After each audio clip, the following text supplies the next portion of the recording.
بسم اللہ الرحمن الرحیم نحمده ونصلی علی رسولہ الکریم۔ تاریخ اسلام میں خلافت راشدہ اور خلافت راشدہ میں حضرت عثمان رضی اللہ تعالیٰ عنہ کے حالات چل رہے ہیں۔ حضرت عثمان رضی اللہ تعالیٰ عنہ کی زندگی دو حصوں میں تقسیم ہے، ایک ولادت تا خلافت یعنی خلیفہ بننے سے پہلے، اور دوسرا ہے خلافت تا وفات یعنی خلیفہ بننے کے بعد۔ اس دوسرے حصے کے بارے میں بات چل رہی۔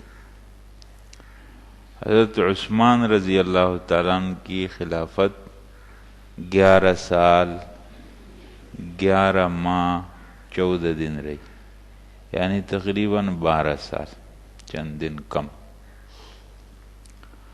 اور آج کی مجلس میں انشاءاللہ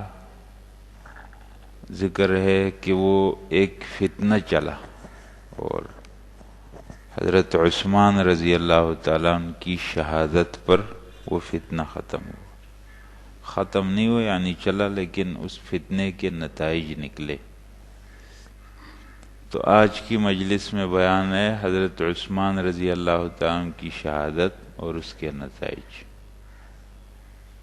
شہادت کا واقعہ کس طرح ہوا، شہادت کی تاریخ کیا تھی، کون سا سن، کون سا مہینہ، کون سا دن،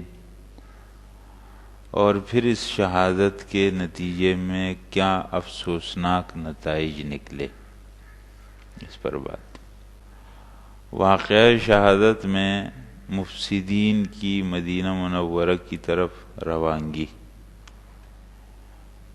اور پھر مفسدین مدینہ منورہ کے اندر آئے، پھر خلیفہ راشد حضرت عثمان کے گھر کا محاصرہ ہوا، اور پھر خلیفہ راشد پوری طرح ثابت قدم رہے، اور آخر خلیفہ راشد کی مظلومانہ شہادت ہو گئی۔ اس پر بات۔ آپ کو معلوم ہے کہ 3 علاقوں سے لوگ مدینہ منورہ کی طرف آئے، بصرہ، کوفہ، مصر۔ یہ کچھ مفسد قسم کے لوگ تھے، فتنہ باز، شریر، اور انہوں نے لوگوں کے اندر حضرت عثمان کے بارے میں بدگمانی پھیلائی۔ آپ نے سنا ان کا طریقہ کار کہ خطوط لکھے گئے ایک علاقے سے دوسرے علاقے میں، اور ان خطوط میں یہ لکھا گیا کہ اس علاقے کے اندر لوگ اپنے گورنر سے بہت تکلیف میں، اور پھر حضرت عثمان کی طرف سے بھی یہ خط لکھے گئے ان کی، یعنی ان کے بارے میں یہ بات کہ ان سے بھی لوگ نہیں خوش۔ اور پھر ان خطوط میں ایسے خطوط بھی لکھے گئے جس میں بڑے بڑے صحابہ کے نام تھے، یعنی حضرت علی کے نام سے خط جا رہا ہے علاقوں میں، حضرت زبیر کے نام سے خط جا رہا ہے، حضرت طلحہ کے نام سے خط جا رہا ہے، اور پھر حضرت عثمان رضی اللہ تعالیٰ عنہ نے، آپ نے سنا کہ ان بات، اور پھر یہ خطوط مدینہ میں بھی آئے۔ حضرت عثمان کے پاس خط آ رہے ہیں، کوفہ سے خط آ رہے ہیں، بصرہ سے خط آ رہے ہیں، مصر سے، کہ کوفہ والے نہیں مطمئن ہیں، وہ لوگ پریشان ہیں، یہاں کا گورنر ٹھیک آدمی نہیں، بصرے والے بھی نہیں مطمئن، مصر والے بھی۔ حضرت عثمان رضی اللہ تعالیٰ عنہ نے کچھ لوگ تحقیقات کے لیے بھیجے کہ معلومات کرو ان خطوط میں کتنی سچائی۔ تحقیقاتی وفد جب گئے اور وہاں کے عوام سے ملے تو معلوم ہوا کوئی مسئلہ نہیں، سب مطمئن ہے، یہ جھوٹے خط ہیں۔ حضرت عثمان رضی اللہ تعالیٰ عنہ نے علاقوں کے ایک موجودہ گورنر اور سابق گورنر دونوں کو بلایا، اور ایک اجلاس منعقد کی اور ان سے پوچھا کہ اس طرح کا فتنہ پھیل رہا ہے پورے ملک کے اندر، اس کا کیا کرنا چاہیے؟ تو تقریباً سب کی رائے یہ تھی کہ یہ کچھ شریر قسم کے لوگ ہیں جو پورے ملک اور اس کو نقصان پہنچانا چاہتے ہیں، ان شریر لوگوں کا خاتمہ کر دیا جائے، ان کے ساتھ نرمی نہیں کرنی چاہیے۔ حضرت عثمان رضی اللہ تعالیٰ عنہ یہ چاہتے تھے کہ میری طرف سے کچھ قتل و قتال شروع نہ ہو جائے۔ کیوں؟ حضرت عثمان رضی اللہ تعالیٰ عنہ کے دماغ میں وہ باتیں چل رہی تھیں جو آپ علیہ السلام نے فتنوں کے حوالے سے بیان کی تھی، اور آپ نے فرمایا تھا کہ یہ فتنہ شروع ہو جائے گا، امت میں شروع ہو جائے گا، پھر یہ چلتا ہی رہے گا۔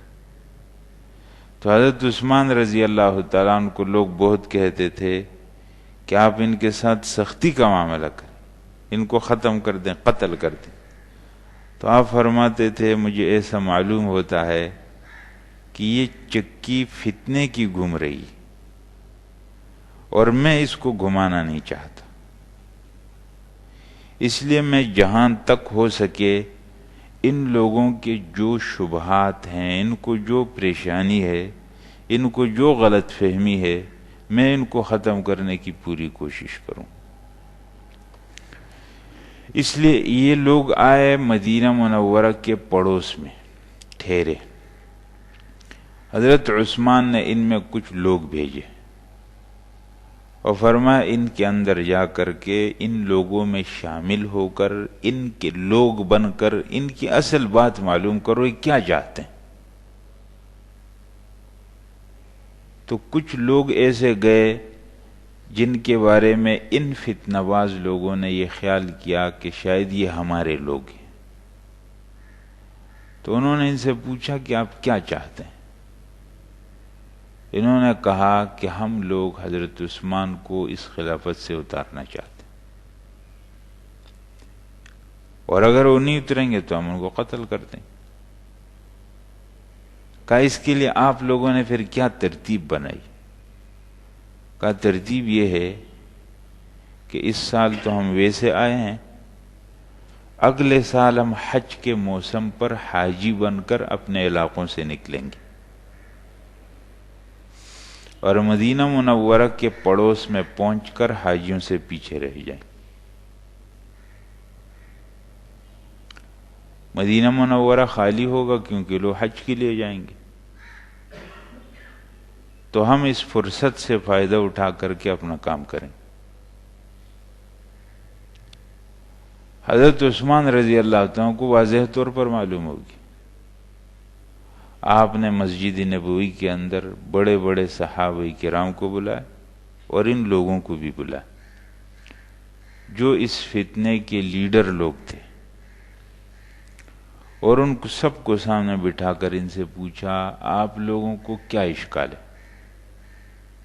انہوں نے ایک ایک کر کے اشکالات ذکر کیے جو میں نے پچھلی مجلس میں آپ کے سامنے بیان کیے، اور حضرت عثمان رضی اللہ عنہ ایک ایک کر کے جواب دے رہے تھے، یہ یوں ہے، یہ یوں ہے، یہ یوں ہے، اور پھر آپ مجلس سے پوچھتے تھے کہ بتاؤ جو میں کہہ رہا ہوں ٹھیک کہہ رہا ہوں یا نہیں؟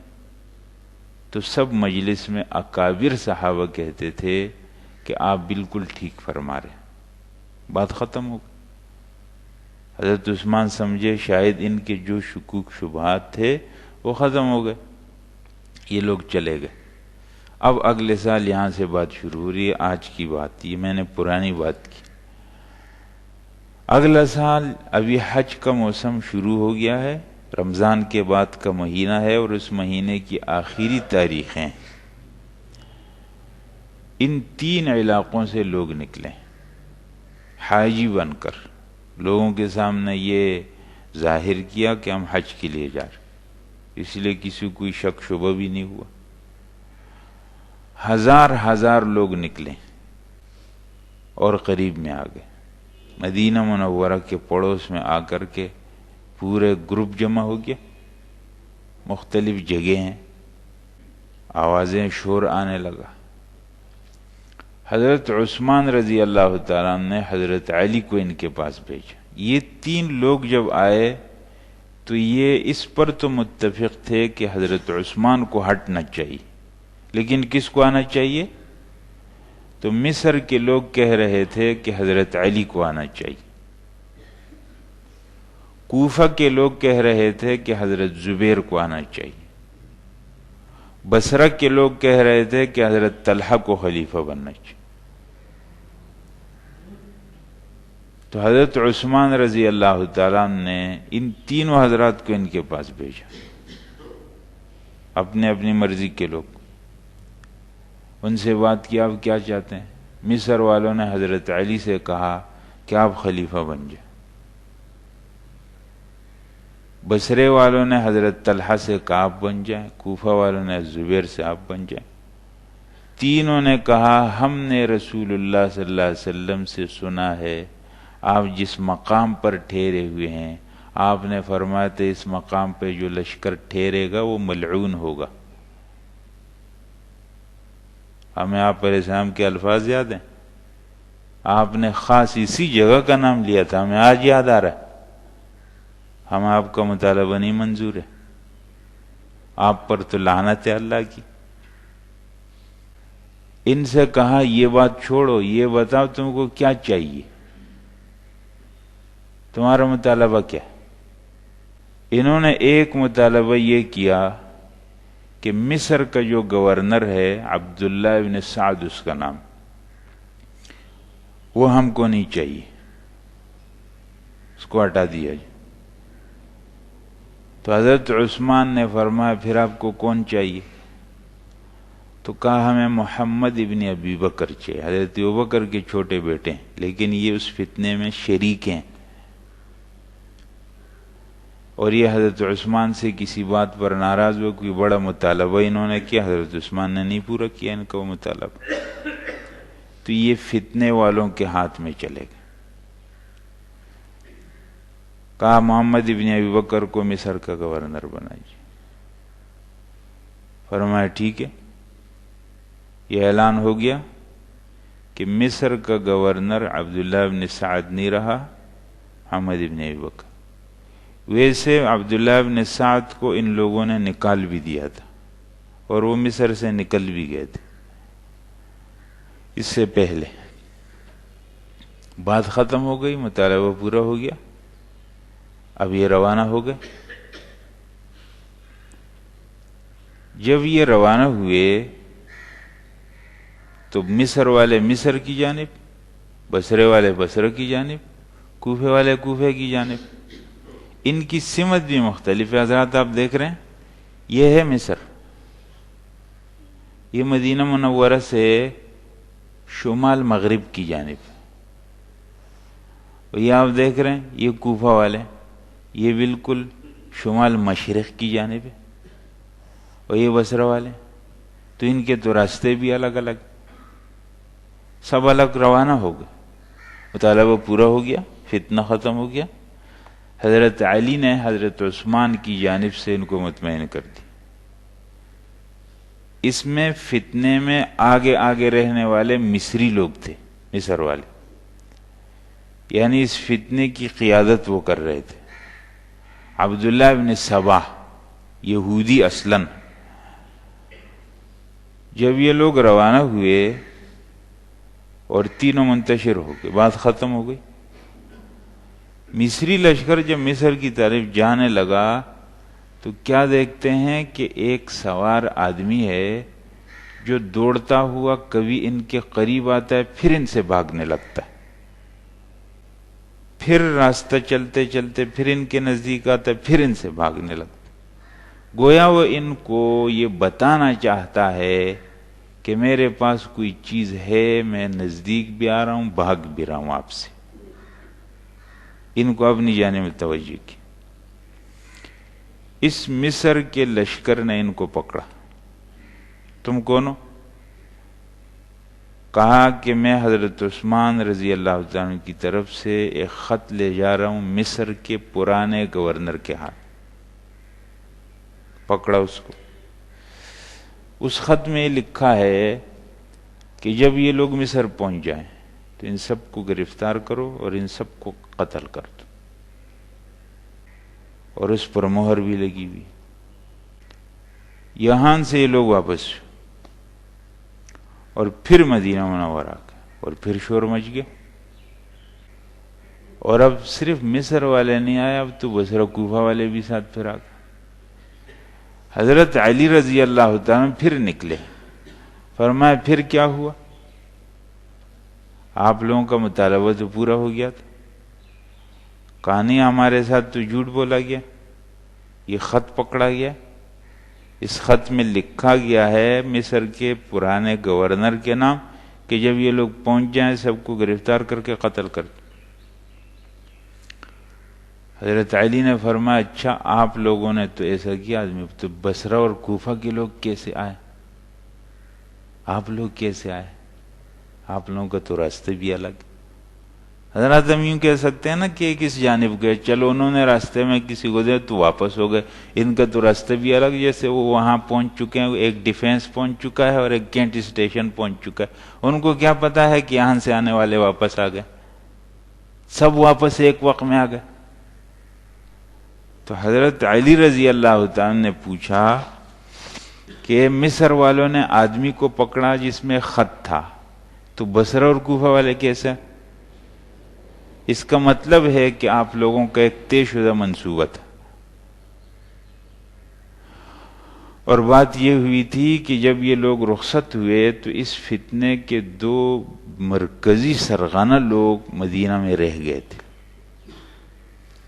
یہ سارا خط کی کاروائی اور یہ جعلی خط انہوں نے بنایا، اور ایسا بنانا ان کے لیے کوئی مشکل نہیں تھا کیونکہ ان کی ساری فتنے کی بنیاد ان جعلی خطوط پر چل رہی تھی۔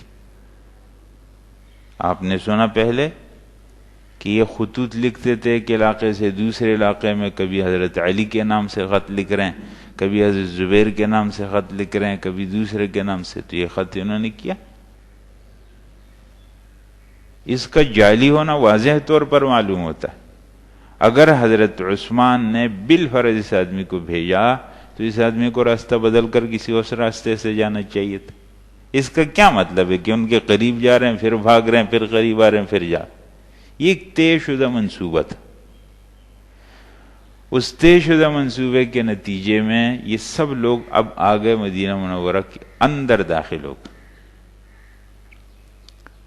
اور مدینہ منورہ چونکہ خالی تھا، حج کے دن تھے، اکثر کوئی خاص تھے بھی نہیں، تو انہوں نے مدینہ منورہ کے اندر مسلح ہو کر آئے تھے، اپنا زور پیدا کیا، اور شروع میں تو حضرت عثمان رضی اللہ تعالیٰ عنہ مسجد میں آ کر نماز بھی پڑھاتے تھے۔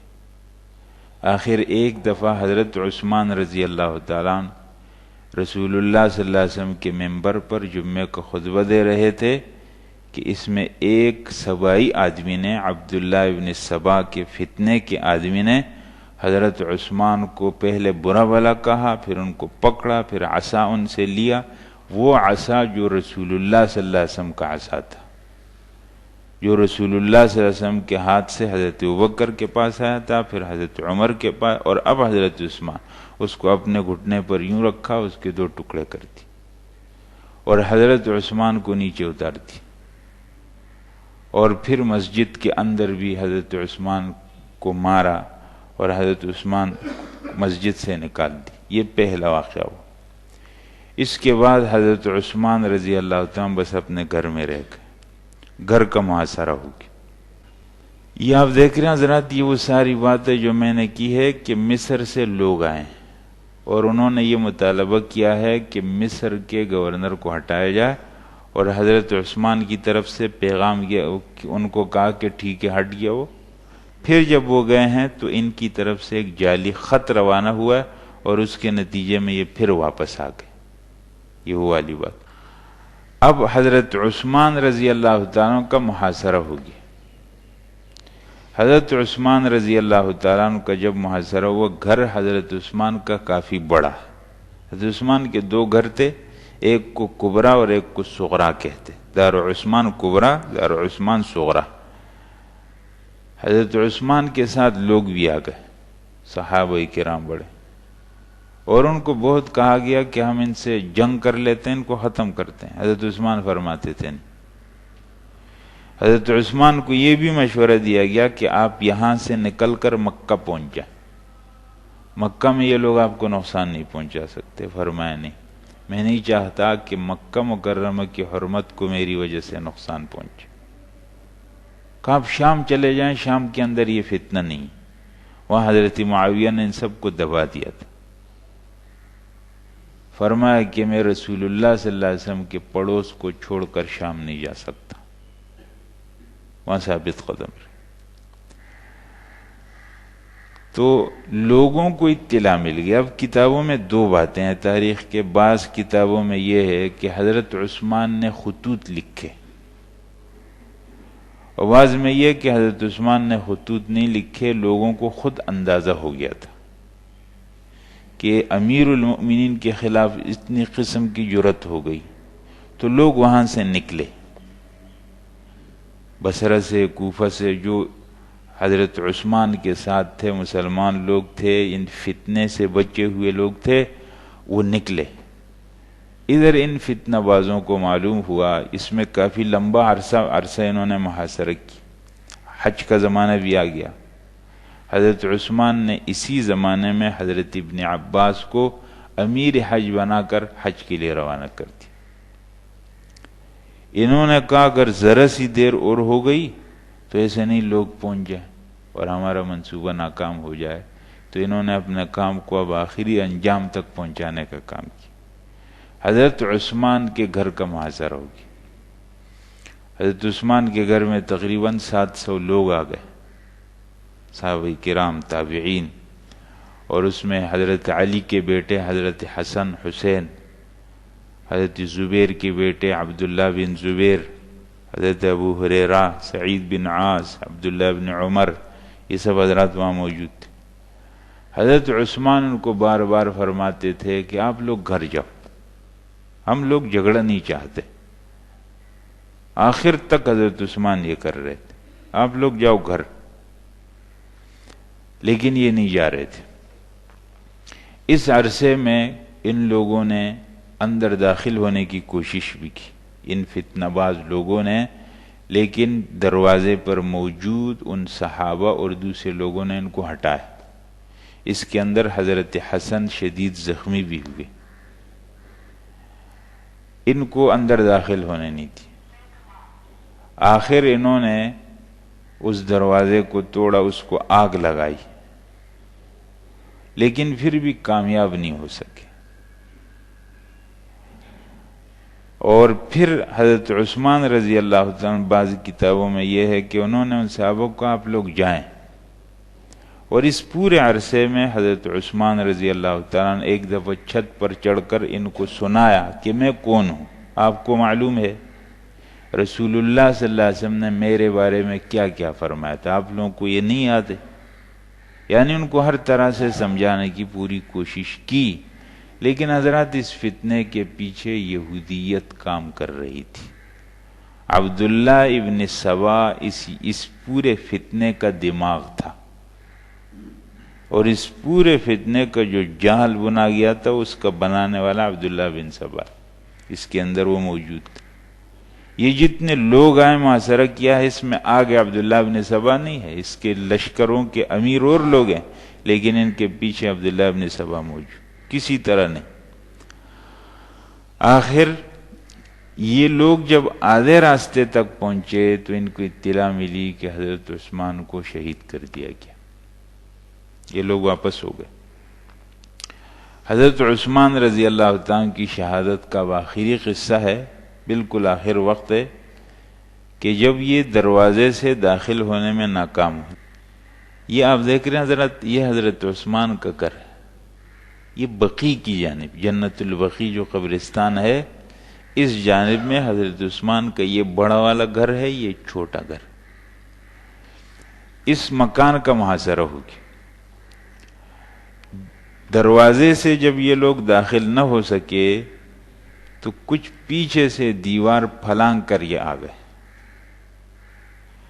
حضرت عثمان رضی اللہ تعالیٰ عنہ سمجھ چکے تھے اپنی شہادت، اور انہوں نے خواب بھی دیکھا. خواب میں دیکھا کہ رسول اللہ صلی اللہ علیہ وسلم ارشاد فرما رہے عثمان آج افطار ہمارے ساتھ کرو. اس لیے وہ قرآن کریم کی تلاوت کر رہے. یہ ظالم لوگ دیوار پھلان کر آگے آئے. انہوں نے محاصرہ کیا، تقریباً 40 دن تک یہ محاصرہ چلا ہے، اور آخر وقت کے اندر انہوں نے کھانا پینا بھی حضرت عثمان پر بند کیا تھا. اور دیوان پھلانگ کر یہ اندر آئے. حضرت عثمان رضی اللہ عنہ تلاوت کر رہے تھے، تو محمد ابن ابی بکر جو حضرت ابوبکر کا بیٹا ہے چھوٹا، اس نے حضرت عثمان کو داڑھی سے پکڑا. حضرت عثمان نے فرمایا اگر تیرا والد ہوتا تو تیرے اس طریقے کو ناپسند کرتا. تو یہ شرما کر پیچھے ہٹ گئے. پھر اور جو اس فتنے کے مرکزی لوگ ہیں وہ آ گیا ہے، اور ایک نے حضرت عثمان کے سر پر یوں حملہ کیا، ایک نے حضرت عثمان کے دانت توڑے. اور جب ان کی بیوی نائلہ حضرت عثمان کو چھڑانے کے لیے آئی تو ایک وار ان پہ کیا ہے اور ان کی انگلیاں بھی کاٹ دی. اور آخر ایک ظالم بدبخت جس کا نام نہیں آیا، لیکن قیاس یہ کیا جاتا ہے کہ یہ وہی عبداللہ ابن سبا تھا، یہ حضرت عثمان کے سینے پر چڑھا ہے اور حضرت عثمان کے گلے پر اس نے تلوار رکھی ہے اور سر کو جدا کیا. حضرت عثمان رضی اللہ تعالیٰ عنہ شہید کر دیے گئے. دروازے پر موجود صحابہ کو جب اس کی اطلاع ملی وہ دوڑے دوڑے، بڑا گھر ہے، یہ تو گمان بھی نہیں تھا کہ ایسا ہو جائے گا. اندر جب پہنچے تو حضرت عثمان رضی اللہ تعالیٰ عنہ کا سر الگ کر دیا گیا اور حضرت عثمان رضی اللہ تعالیٰ عنہ کو شہید کر دیا گیا. اخیر وقت میں وہ قرآن تلاوت کر رہے تھے اور خون ان کا گرا ہے قرآن کی اس آیت پر فَسَيَكْفِيكَهُمُ اللَّهُ. پہلے پارے کے اندر بالکل آخری آیتوں میں سورہ بقرہ میں فَسَيَكْفِيكَهُمُ اللَّهُ، آپ کے لیے اللہ کافی ہو جائیں گے ان کے مقابلے میں. اس آیت پر حضرت عثمان کا خون گرا ہے اور نہایت ظالمانہ انداز میں حضرت عثمان کو شہید کیا. اور پھر کتنے دنوں تک ان کی لاش اسی طرح پڑی رہی، پھر کسی کو آنے بھی نہیں دے رہے تھے.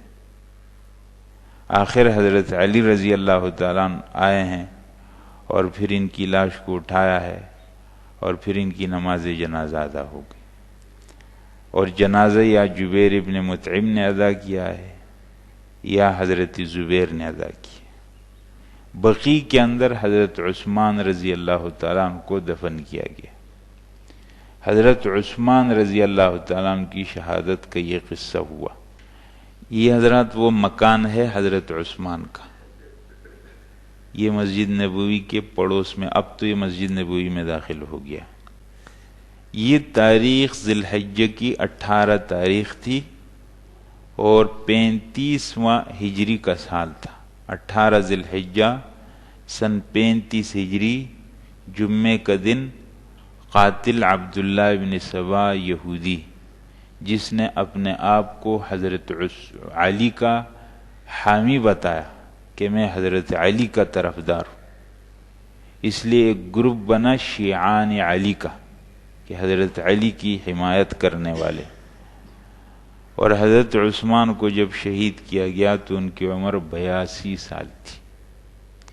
یہ سبائی فتنہ تھا جس کی بنیاد یہاں سے چلی ہے کہ ان لوگوں نے اپنے آپ کو حضرت علی کا حامی، ان سے محبت کرنے والا بتایا، اور اس کی آڑ میں انہوں نے خلافت کو توڑا، اور اس کی آڑ میں انہوں نے مدینہ کی حرمت کو پامال کیا، اور اس کی آڑ میں انہوں نے حضرت عثمان رضی اللہ تعالیٰ عنہ کو شہید کیا. یہ وہ سبائی فتنہ ہے. حضرت عثمان رضی اللہ تعالیٰ عنہ کی شہادت کے بعد یہ جو عبداللہ ابن سبا تھا یہ اپنی تحریک چلا رہا تھا آخر تک. یہ لوگوں کو حضرت علی رضی اللہ تعالیٰ عنہ کی محبت اور آخر میں تو ان کو خدا ہونے کی بات کرتا تھا. یہ کہتا تھا کہ حضرت علی رضی اللہ تعالیٰ عنہ خدا ہے. آخر حضرت علی رضی اللہ تعالیٰ نے ان کو آگ میں جلایا، قتل کیا ہے اس آدمی کو. یہ اس کی پارٹی پھر چلتی رہی، وہی حضرت علی رضی اللہ تعالیٰ عنہ کی حمایت میں پورے صحابہ کی مخالفت اور پوری امت کی مخالفت کرتی رہی. حضرات یہ آپ دیکھ رہے ہیں، یہ مسجد نبوی کے پڑوس میں جنت البقیع کا قبرستان ہے. یہ بقیع کا قبرستان ہے. اسی بقیع کے قبرستان میں حضرت عثمان رضی اللہ تعالیٰ عنہ کو دفن کیا گیا. یہ دیکھ رہے ہیں، یہ بقیع کے قبرستان میں اس دائرے کے اندر یہ وہ جگہ ہے جہاں حضرت عثمان کی قبر، اور یہ بڑی وہ ہے جو حضرت عثمان کی قبر. اس واقعے کے کیا نتائج نکلے؟ ایک تو 4 گروہ پیدا ہو گئے. ایک گروہ کا نام ہے عثمانی. یہ وہ گروہ ہے جنہوں نے کہا کہ حضرت عثمان کا قصاص لینا چاہیے. یہ غلط ہوا ہے. ایک گروہ وہ تھا جو حضرت علی کے ساتھ ہو گیا. انہوں نے کہا ہم حضرت علی کی جانب. اور تیسرا ایک فرقہ تھا جنہوں نے کہا کہ ہم ان میں کسی کے ساتھ بھی نہیں. اور ایک اہل سنت والجماعت. اہل سنت والجماعت جو حضرت عثمان کو بھی حق سمجھتے ہیں، حضرت علی کو بھی حق سمجھتے ہیں. ٹھیک ہے، ان کے درمیان اختلافات ہوئے یا اختلافات کروائے گئے یا بیچ میں لوگوں نے جھوٹ بولا، وہ الگ باتیں. وہ ہر بات کی اپنی تحقیق موجود ہے، لیکن ہم صحابہ کے بارے میں غلط بات نہیں کرتے. حضرت عثمان رضی اللہ تعالیٰ عنہ کی عقیدت کے ہم قائل ہیں، اور ہم حضرت علی رضی اللہ تعالیٰ عنہ کی عقیدت کے بھی قائل ہیں. ہم ان فتنوں کے اندر ہمارے ہاتھ محفوظ رہے تو ان فتنوں کے اندر ہم اپنی زبانوں کو بھی محفوظ رکھنا چاہتے ہیں. اس لیے 4 فرقے پیدا تو ہو گئے. یہ خالص ایک سیاسی طور پر اختلاف تھا، کیونکہ اگر علاقے کا ایک حکمران ہٹایا جاتا ہے اور اس کی جگہ میں دوسرا حکمران رکھا جاتا ہے تو ایک سیاسی مسئلہ ہے. لیکن پھر اس سیاسی مسئلے سے یہ مذہبی نظریات بن گئے. اب حضرت علی رضی اللہ تعالیٰ کی حمایت میں لوگ قرآن کے دلائل پیش کرنے لگے جو حضرت عثمان کی، یعنی وہ خالص ایک سیاسی افکار سے مذہبی نظریات ہو گئے اور اس کی بنیاد پر فرقے بن گئے، اور وہاں سے امت کے اندر پھر تفرقہ پھیلا. یہ جو امت کے اندر 73 فرقے کہتے ہیں پیدا ہیں، ایک اس میں حق پر ہے اہل سنت والجماعت. رسول اللہ صلی اللہ علیہ وسلم نے اس کی تفسیر کی ہے. باقی جو باطل فرقے ہیں ان کی بنیاد میں 6 فرقے ہیں، پھر ان سے پھر شاخیں نکلتی. اس میں ایک خوارج ہے، خوارج جو حضرت علی کے خلاف ہے. ایک روافض ہیں جو حضرت علی کے حق میں کہتے ہیں ہم ان کے محب ہیں اور ان سے محبت کرنے والے. ایک کا نام معتزلہ ہے، ایک کا نام جبریہ ہے، ایک کا نام مرجئہ ہے، اور ایک کا نام مشبہہ ہے. یہ 6 فرقے ہیں، بہرحال اپنی باتیں. تو یہ پھر اس سے وہ بن گئے. یہ دوسرا نقصان ہوا کہ اختلاف پیدا ہوا، تفریقہ پھیلا، اور 4 لوگ بنے، پھر ان 4 سے 4 فرقے بن گئے. اور پھر ایک اور نقصان کیا ہوا کہ یہ ایک سیاسی مسئلہ اگر تھا اور کسی علاقے کے اندر گورنر سے، بادشاہ سے، حکمران سے کوئی راضی نہیں ہے تو اسلام کے اندر شورائیت کا طریقہ ہے، شورا بیٹھتی ہے، طے کرتی ہے کہ یہ آدمی نہیں موزون ہے، اس کو ہٹا دیتے ہیں. لیکن اب شورائیت کے بجائے شمشیر اور خنجر کے زور پر بات ہونے لگی. اب یہ طریقہ رواج ہو، اب آئندہ یہی ہوتا. تو حضرت عثمان رضی اللہ تعالیٰ عنہ کی شہادت کے قصہ بیان ہوا آپ کے سامنے. انشاءاللہ اگلی مجلس میں حضرت عثمان رضی اللہ تعالیٰ عنہ کے دور میں اسلام کے لیے جو خدمات انجام دی گئیں اور حضرت عثمان کے دور میں جو کارنامے انجام دیے گئے، انشاءاللہ میں بیان کروں گا آپ کے سامنے. اللہ